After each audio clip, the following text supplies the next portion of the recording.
the middle of the night. It's 2 a.m. and I just woke up after not enough sleep. I'm getting ready for the Looking Glass 100K out in Brevard. So that's what we're doing today. I don't completely feel like I'm in a mental headspace for a race. Life has been lifing this week a little bit. I have a friend who is currently on life support at the hospital. And I almost dropped out of this race just because I didn't feel like, in race mode with all of that going on. But it's been a while. I've been supporting in the way that I can, and recognizing that there are a lot of times and ways that I need to just step back and,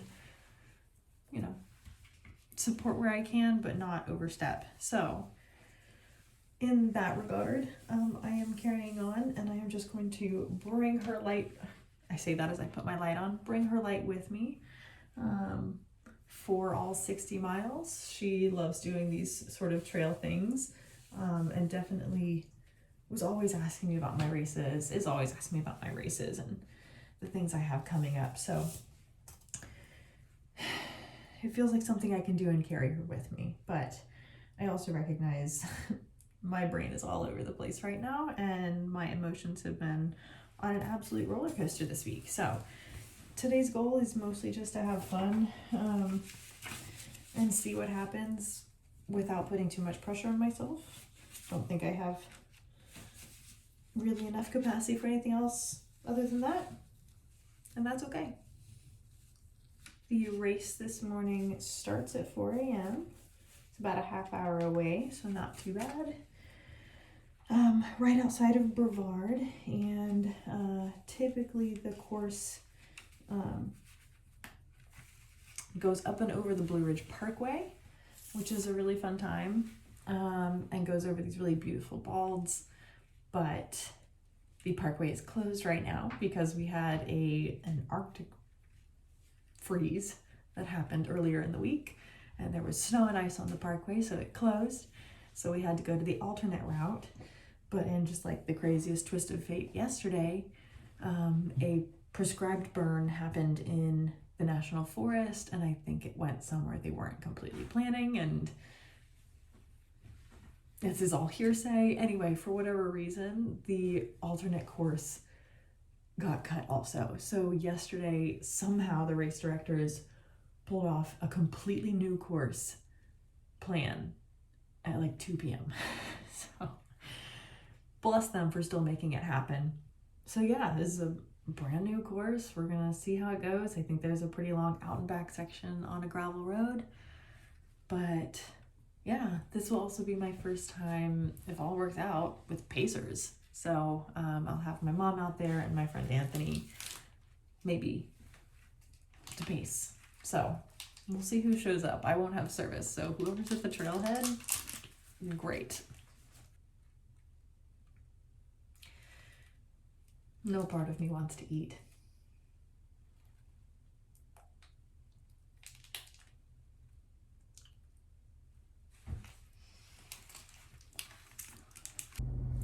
I think the hardest part of that was my dog smelling all my running clothes and getting excited, and me having to tell him he doesn't get to join for this adventure. But anyway, 2:45 a.m. Time to get there.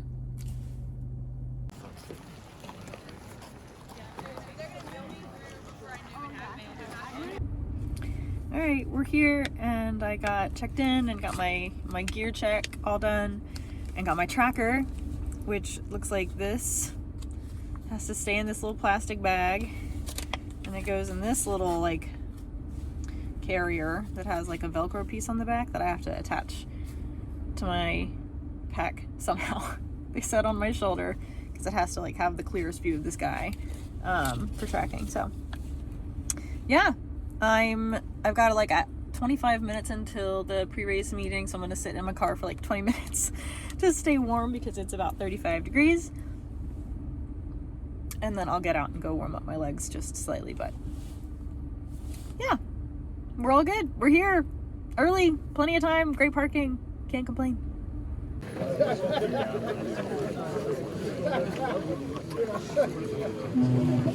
Bands are secured.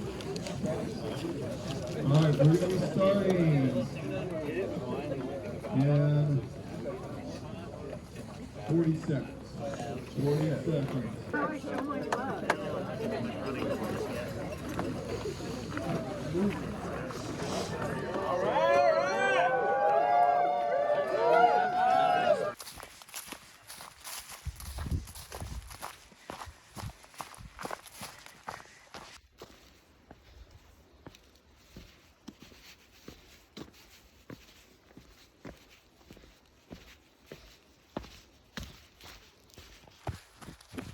Quick check-in. I just hit mile 9 and it's a little after 6 a.m. We've been on about like 60%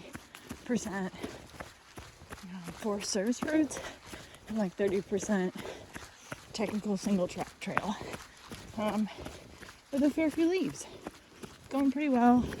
Finally got spread out. I did about a half a mile ago roll my bad ankle. Not too bad. Definitely didn't feel good, but like feel like acute momentary pain was gone pretty quickly. So that's good. I'm just running super gingerly. I'm looking forward to the sun coming up. And I may swap out batteries in my headlamp because I feel like they're dull. But otherwise, doing pretty good. It's a really peaceful morning. I've been in my head solving the world's problems so far, which is good. Yep, in about a half mile though, I'm coming up on the first aid station. And I think I've accomplished my goal for this first 9.5 miles. The word in my head was settle. I wanted to take it slow and arrive at the aid station, the first aid station, as like untapped as possible.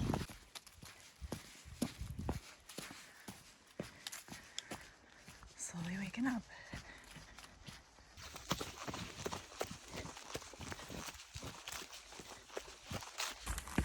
Mile 13.5. Doing good. Doing really good actually. I feel like I'm waking up like the whole body. I feel like I was like sleepwalking for that first section. My stomach also started to hurt in that first section. And I am so proud of what I did. I didn't catastrophize. I didn't decide that that was it. That was going to be the way the day went. I looked at it as a problem and solved it. I did a lot more walking. I went through the aid station and got things with protein. I actually had like 1.5 peanut butter sandwiches, peanut butter and jellies. And the half I ate standing there, and the full one I actually walked out of the aid station with. And just slow walked for like a mile, eating my sandwich in slow bites and letting it digest so that my stomach could handle it and I didn't throw it into turmoil again. And my stomach feels so much better now. I know I need to stay on it and not let myself get hungry again, but I'm really proud of that. We got another aid station coming up in probably another half mile, and then after that is, I think, the big climb up to Pilot Mountain.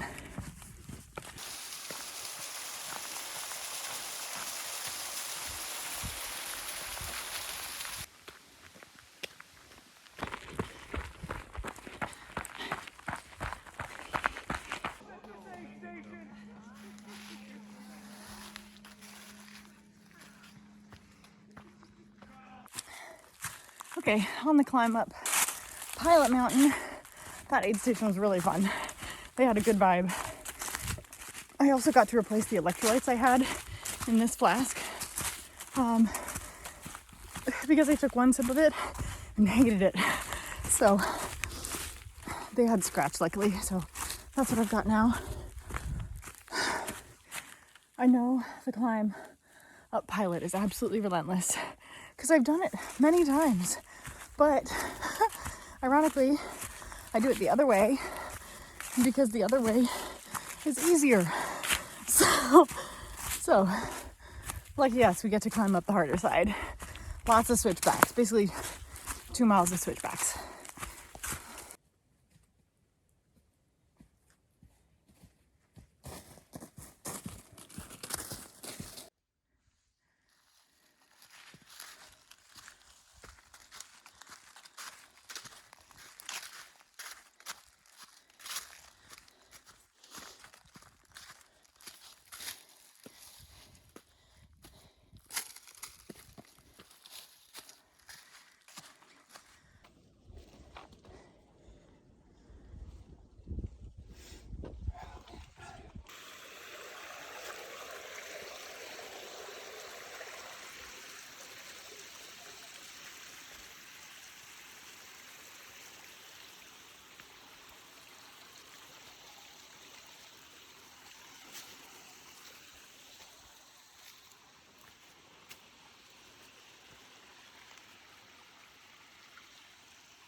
I'm around mile 25 and a half, and it's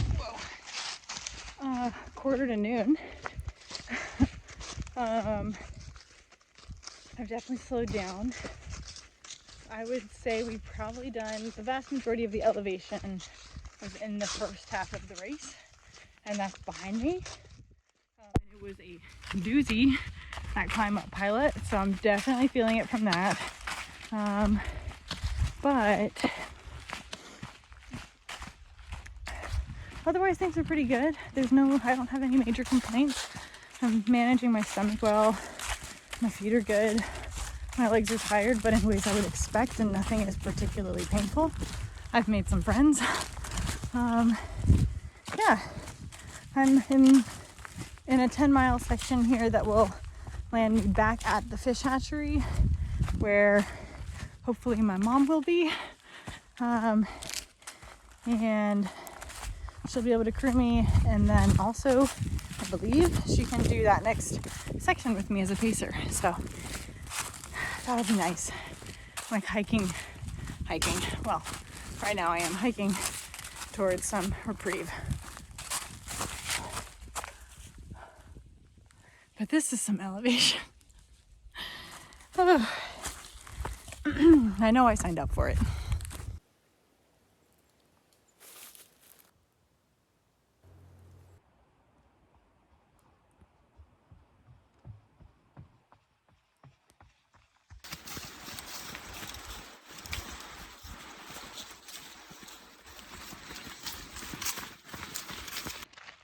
Mile 37 and a half check-in.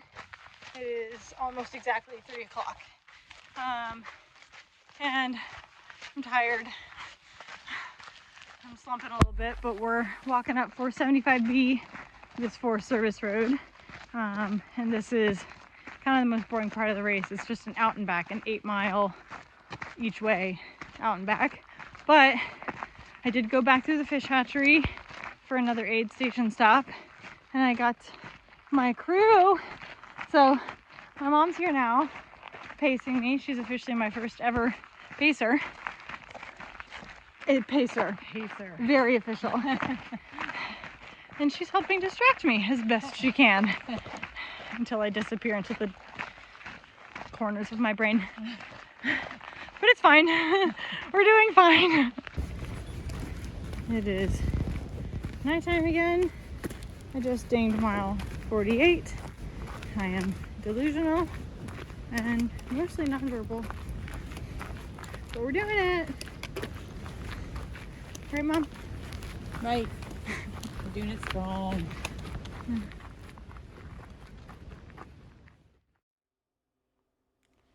Surprise, the race is done. I am off trail, obviously. It is daytime. I am no longer delirious, and I am a week out from the Looking Glass 100K. I realized that my last check-in was around mile 48 in the dark, and I was dying. So I've got a lot of gaps to fill in, and I want to do that and explain how the race ended, how it went, what I was feeling, and if I'd do it again, and what I would change. So at the time of my last check-in, it was nighttime. I was on an out and back section on a Forest Service road, and night had hit, and I was running with my first ever pacer, which is my mom. And we were around mile 48, so we were a few miles, mile and a half-ish from reaching my last aid station point, which was the third and final fish hatchery aid station check-in.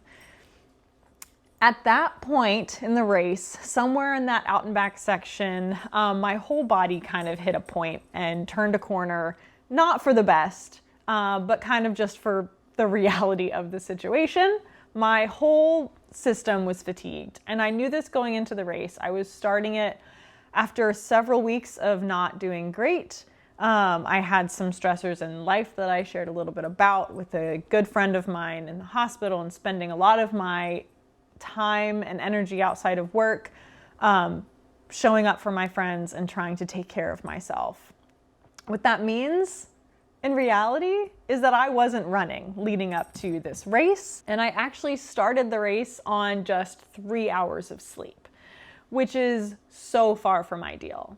So my whole system was fatigued from the get-go, and I did a pretty good 40 miles pushing through that as though it wasn't a problem. But around mile 40, all of that caught up to me. So by the time I did that check-in at mile 48, a lot of things were shutting down. I was so sleepy. I think I could have fallen asleep moving if I had wanted to.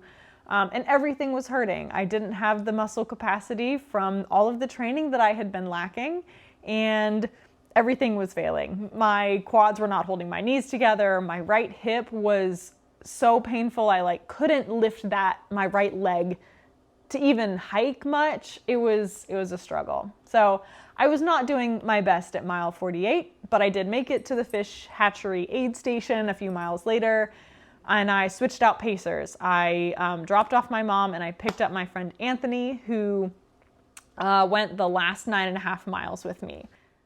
That 9.5 mile stretch from the last aid station at the fish hatchery to the finish line is essentially the same course, the same 9.5 miles that we started the whole race with.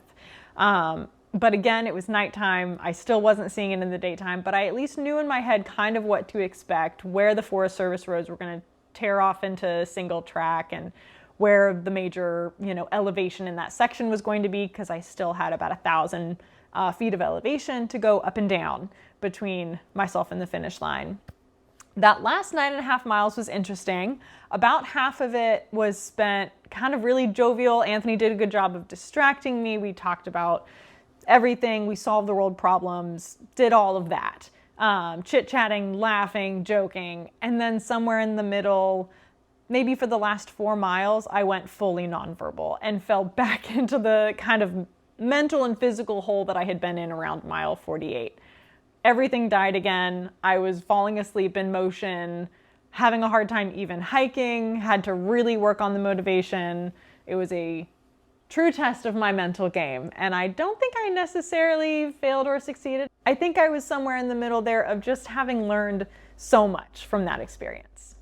I did finish the race. I finished in 18.5 hours. It was a 20-hour cutoff. I was cutting it pretty close, but I am proud to say that I did finish. I pushed through a lot of stuff. I ran 60.5 miles on very little in any sense, and I'm proud of what I put in. The race was really well organized. The aid stations were incredible. They had to do the whole reroute last minute for the whole race, and I think that the race directors did a phenomenal job of pulling it all together super last minute and still making it a really great and enjoyable race experience. The marking was all really great. Yeah, I have great things to say about this company, and I will link them below. They have multiple races that they do in Southern Appalachia throughout the year. I would definitely do this race again, but there are so many things I would do different in the lead up to it. I think I handled the race as well as I possibly could have in motion, but everything I did leading up to it was wrong. I would suggest running and training before you go do 100K. I would also suggest having more than 3 hours of sleep. Maybe plan your nutrition before 9 p.m. the night before your race. So many things that I did wrong. All of it was in the prep for the race, but the race itself was incredible. Like I said, I'm about a week out from it, so I have been recovering a lot. I can definitely still feel little things here and there, but for the most part, I'm really pleased with the way that I have bounced back. And I'm really proud of just the whole experience and what I was able to push through. I thought about my friend a lot while I was out there, and that was motivation in itself as well, thinking about the strength that she has and challenging myself to match her. That was my Looking Glass 100K experience. Thank you guys for coming along for the ride and for sticking with me through my crazy adventures and ideas. You can trust I have more up my sleeve and more coming, so stay tuned and I'll see you for the next one.